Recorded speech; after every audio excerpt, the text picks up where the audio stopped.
Assalamualaikum warahmatullahi wabarakatuh. Baiklah, pada pertemuan hari ini saya akan melanjutkan materi kita sebelumnya, yang mana pada minggu sebelumnya kita sudah membahas mengenai menggunakan model entity relationship.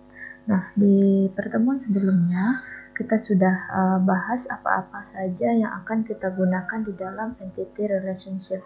Nah, pada pertemuan hari ini saya akan menjelaskan bagaimana penggambaran dari entity relationship model tersebut dalam bentuk entity relationship diagram. Nah, seperti yang sudah saya jelaskan minggu sebelumnya, bahwa entity relationship model ini terdiri dari beberapa bagian. Yang pertama itu ada entitas, yang kedua itu ada relasi, dan yang ketiga itu ada atribut, dan yang keempat itu ada cardinality atau kardinalitas. Yang mana bagian-bagian tersebut di dalam entity relationship model dia memiliki bagian-bagian yang mana. Yang pertama, pada entitas dia memiliki dua bagian, yaitu entitas saja, dan yang kedua itu ada entity set atau himpunan entitas, di mana pada entitas itu hanya kita contohkan kepada mahasiswa. Satu mahasiswa itu bisa kita sebut dengan entitas, sementara semua mahasiswa di dalam sebuah perguruan tinggi itu kita sebut sebagai entity set atau himpunan entity. Kemudian minggu sebelumnya kita juga sudah bahas apa itu relasi di dalam entity relationship, di mana relasi ini adalah yang menjadi penghubung antara beberapa entitas di dalam entity relationship model. Dan yang ketiga itu ada atribut. Nah, untuk atribut ini juga terdapat bagian-bagiannya. Yang pertama itu ada key atribut, yang kedua ada derived atribut, multivalued atribut, dan ada juga yang disebut dengan composite atribut. Nah, yang terakhir itu ada cardinality. Minggu sebelumnya juga sudah saya jabarkan jenis-jenis cardinality ini ada one to one, ada one to many, many to one, atau many to many. Oke. Itu mungkin sekilas tentang materi kita sebelumnya. Pada pertemuan sebelumnya saya belum menjelaskan, saya hanya menjelaskan teori-teori tentang entity relationship dan bagian-bagiannya. Belum saya jabarkan bagaimana penggambaran dari entity relationship ini. Oke, kita lanjut ke materi kita hari ini tentang entity relationship diagram, atau yang lebih kita kenal sebagai IRD di dalam sebuah database. Nah, kita lihat dulu.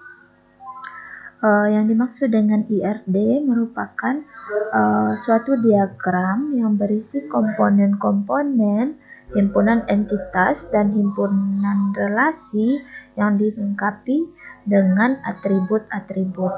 Jadi IRD ini merupakan penggambaran dari keterkaitan antar data di dalam sebuah database. Nah, yang kita gambarkan ke dalam bentuk IRD, di mana IRD ini terdiri dari komponen-komponen entitas, relasi, dan atribut-atribut.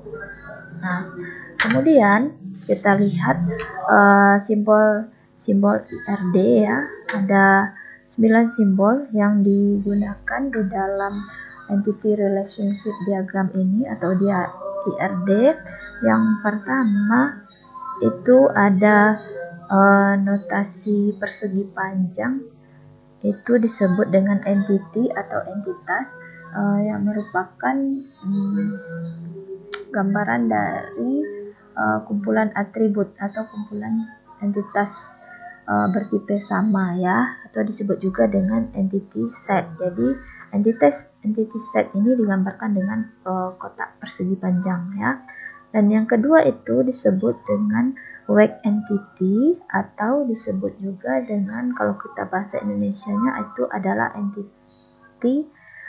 entitas lemah. Kenapa dia disebut entitas lemah? Karena keberadaan dari weak entity ini tergantung pada entitas lainnya. Nanti kita lihat perbedaannya antara strong entity dengan weak entity. Kemudian simbol yang ketiga yaitu adalah relationship. Nah, relationship ini merupakan penghubung antar entitas di dalam sebuah IRD. Dan yang keempat itu ada identifying relationship, ya, yang biasa digunakan untuk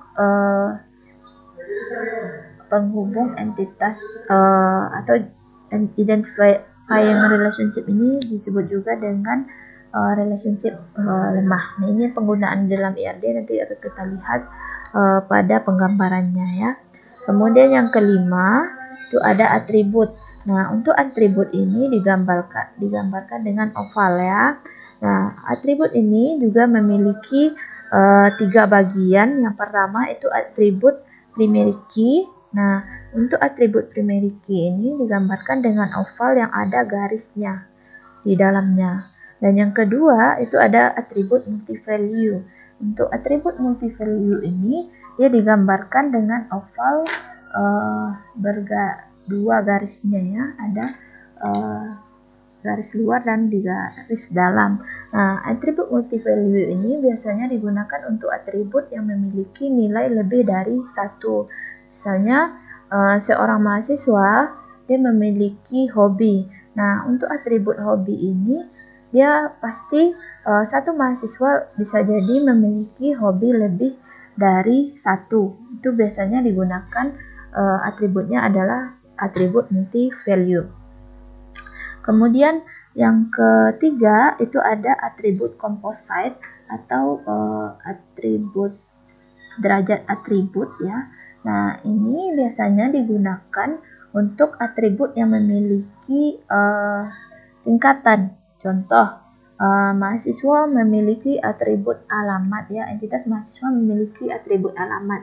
Nah, alamat pada atribut entitas mahasiswa ini memiliki turunan alamat, bisa jadi ada bagiannya, ada jalan, ada kecamatan, ada kota. Nah, itu dikategorikan dia ke dalam atribut composite-nya. Dan yang ke 9 itu ada atribut derivatif. Nah, atribut derivatif ini digunakan untuk atribut yang memiliki nilai yang lemah. Artinya jika tidak ada pun atribut derivatif ini dalam suatu IRD juga tidak bermasalah ya. Contoh, pada entitas mahasiswa dia memiliki atributnya ada umur. Nah, umur ini di dalam entitas mahasiswa itu kan tidak terlalu dibutuhkan, dibuatkan ya, makanya dia tergolong ke dalam atribut derivatif. Nah, atribut derivatif ini digambarkan dalam bentuk simbol oval yang garisnya itu putus-putus ya. Ini untuk simbol IRD. Nah, kita lanjut. Kita ke pembahasan simbol-simbol yang digunakan di dalam IRD. Yang pertama itu ada entity atau entitas ya. Nah, entity ini juga sudah dijelaskan kemarin, merupakan himpunan objek seperti orang, benda, serta lokasi, baik abstrak maupun nyata di mana data disimpan. Pada umumnya entitas diberi nama dengan kata benda ya. Oke. Nah, untuk klasifikasi entitas ini terbagi juga menjadi 2 bagian seperti yang saya bilang tadi, ada entity regular dan ada entity lemah. Nah, entity regular ini merupakan entity yang bersifat umum atau dia dapat berdiri sendiri. Contohnya yang bisa kita buatkan sebagai entitas di sini adalah karyawannya. Oke, nah yang kedua itu ada entity lemah atau weak entity. Entity yang keberadaannya bergantung pada entity lain, di mana tidak akan mempengaruhi sistem secara keseluruhan. Contohnya adalah anak karyawan. Nah, tidak ada pun entiti anak karyawan di sini juga tidak akan berpengaruh kepada keberlangsungan sistem tersebut. Nah, contoh dari web entity lainnya misalnya kita punya entitasnya ada karyawan. Nah, karyawan ini bisa kita sebut sebagai strong entity atau regular entity ya. Nah, kemudian karyawan ini memiliki gaji. Nah, gaji ini bisa kita kategorikan sebagai weak entity. Kenapa demikian? Karena entity karyawan otomatis masing-masing karyawan dia memiliki kode unik yang tidak akan sama dengan karyawan lainnya. Sedangkan gaji ini setiap karyawan bisa jadi dia memiliki gaji yang sama. Makanya dia dikategorikan gaji ini sebagai weak entity atau entity lemah. Dan yang selanjutnya bagian dari entity ini ada properti. Properti ini bisa juga kita sebut bagian dari entity yaitu atribut-atribut. Nah, atribut-atribut ini merupakan komponen yang dimiliki oleh sebuah entitas. Tidak akan lengkap sebuah entitas tanpa adanya atribut-atribut. Nah, seperti yang sudah saya jabarkan di atas, simbol entitasnya ini adalah persegi panjang ya. Kita lanjut. Bagian yang kedua itu ada atribut.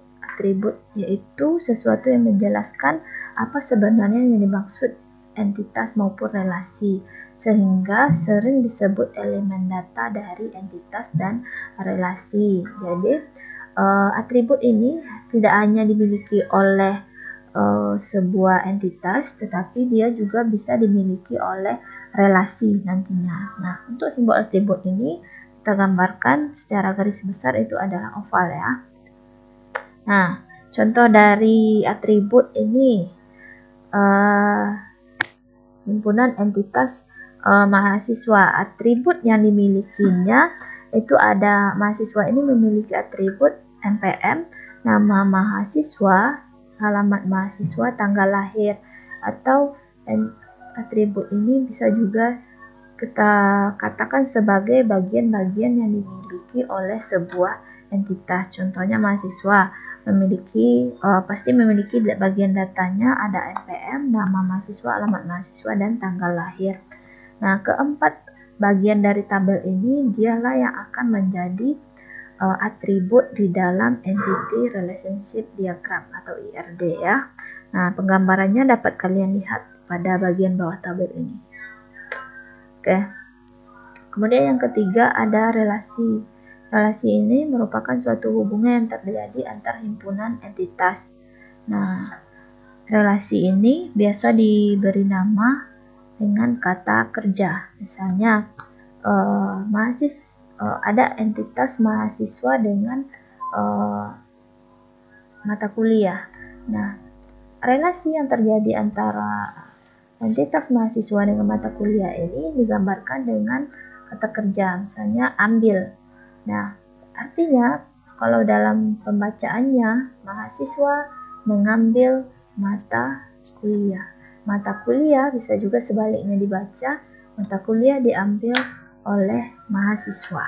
Nah, contoh dari relasi ini di slide ini contohnya adalah relasi antara himpunan entitas mahasiswa dan himpunan entitas kuliah, yang mana mahasiswa mengambil, relasinya di sini adalah ambil atau diambil juga bisa ya, yaitu mahasiswa mengambil mata kuliah. Dan yang keempat ada link. Link ini atau penghubung ya, digambarkan dengan garis ya. Nah, garis ini digunakan untuk menghubungkan antara entitas dengan relasi ataupun entitas dengan atribut. Nah, itu yang digunakan adalah link atau terhubung ya. Oke. Kemudian kita lanjut bagian kedua dari entity relationship diagram ini, yaitu kardinalitas atau derajat relasi. Minggu sebelumnya juga sudah kita bahas, cuman belum kita gambarkan ke dalam bentuk IRD ya. Nah, kardinalitas atau derajat relasi ini menunjukkan hubungan maksimal yang terjadi dari himpunan entitas yang satu ke himpunan entitas yang lainnya, begitu juga sebaliknya. Nah, untuk lebih jelaskannya kita lihat bagian-bagian dari cardinality ini. Yang pertama itu ada one to one.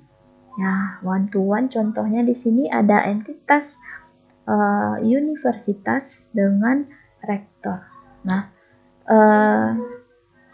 relasi antara universitas dengan rektor ini adalah dipimpin ya. Artinya kalau kita baca yaitu relasi kardinalitinya yaitu one to one. Kenapa? Satu universitas dipimpin oleh satu rektor, makanya dia kardinalitinya adalah one to one. Atau bisa juga dibaca sebaliknya, satu rektor memimpin satu universitas. Atau kita lihat contoh lain, satu dosen mengepalai satu jurusan. Nah, satu jurusan juga dikepalai oleh satu dosen, begitu. Jadi dalam pembacaan cardinality dia harus antar entitas dia harus bisa dibaca dari satu entitas ke entitas lainnya, begitu juga sebaliknya. Nah, dapat kalian lihat penggambarannya di sini. Misalnya di contoh yang kedua, antara entitas dosen dengan jurusan, dia memiliki relasi mengepalai, dan atribut yang dimiliki oleh entitas dosen ada 3 ya, ada kode dosen, alamat dosen, dan nama dosen. Di mana pada atribut kode dosen dia merupakan disebut dengan atribut yang memiliki primary key ya, makanya dia ada garis di dalamnya. Nah, begitu juga dengan di entitas jurusan, atribut kode jurusan juga memiliki garis bawah, atau dia disebut juga dengan atribut primary key ya. Kemudian kita lihat bagian dari cardinality yang kedua, yaitu ada one to many, atau kalau kita simbolkan, one itu adalah satu dan M itu adalah many ya, atau simbol lainnya juga one to n, atau satu ke banyak. Itu terserah nanti penulisannya. Misalnya di sini dapat kalian lihat di slide ya, satu orang bapak memimpin banyak anak. Banyak anak dipimpin oleh satu orang bapak, gitu cara membacanya ya di dalam IRD. Kemudian di sini juga satu dosen mengajar banyak mata kuliah.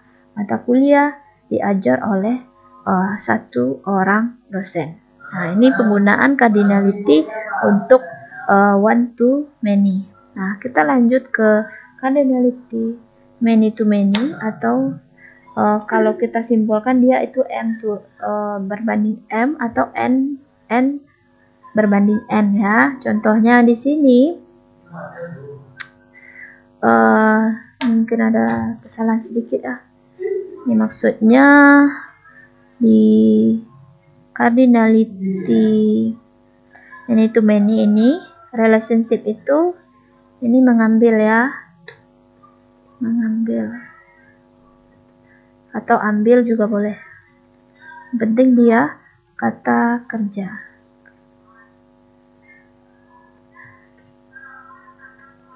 Ambil. Oke, kita lanjut.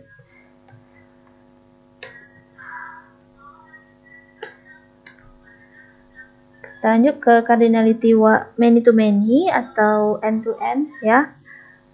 Banyak mahasiswa mengambil banyak mata kuliah. Begitu juga banyak mata kuliah diambil oleh banyak mahasiswa. Ini contoh penerapan cardinality many to many di dalam IRD ya. Nah, kemudian ini juga contoh lain penggunaan cardinality many to many. Banyak pelanggan membeli banyak barang. Banyak barang dibeli oleh banyak pelanggan ya. Nah, ini ada dua entitas yang terlibat di sini, ada entitas pelanggan dan entitas barang. Nah, masing-masing entitas juga memiliki atribut ya. Begitu juga dengan relationship yang digunakannya, misalnya relationship membeli di sini ya. Otomatis apapun yang dibeli itu ada kodenya, minimal adalah kode pelanggan dan kode barang. Nah, itu mungkin sedikit penjelasan dari entity relationship dan bagian-bagiannya, kemudian bagaimana cara penulisannya di dalam entity relationship diagram. Nah, ini pada bagian ketiga kan ada tahapan pembuatan diagram atau IR ini. Ini dapat kalian cobakan langkah-langkahnya. Kemudian ada 5 langkah-langkah di dalam teknis yang diambil dalam menghasilkan sebuah ERD. Yang pertama itu ada mengidentifikasi dan menetapkan seluruh himpunan entitas yang akan terlibat. Kemudian yang kedua menentukan atribut-atributnya, termasuk juga di sini atribut K dari masing-masing entitas yang akan kita gunakan. Dan yang ketiga mengidentifikasi dan menetapkan seluruh himpunan relasi di antara himpunan entitas yang ada beserta foreign key-nya. Kemudian yang keempat menentukan derajat atau cardinality relasi untuk setiap himpunan relasi. Kemudian yang kelima baru melengkapi himpunan entitas dan himpunan relasi dengan atribut deskriptif atau non-key. Ini mungkin kesimpulan dari cara membuat IRD ya. Ada 5 langkah dalam pembuatan IRD, entity relationship ya, dalam kita menggambarkan hubungan antar data di dalam sebuah database ya. Oke, mungkin cukup sekian penjelasan dari saya. Ini ada tugas untuk melatih kalian bagaimana merancang sebuah IRD ya, dari penjelasan yang sudah saya jelaskan di atas. Nah, bagi jika ada mahasiswa yang kurang paham dengan penjelasan saya ini, boleh diajukan pertanyaannya melalui kolom komentar pada video ini. Oke, mungkin cukup sekian penjelasan saya akhiri. Assalamualaikum warahmatullahi wabarakatuh.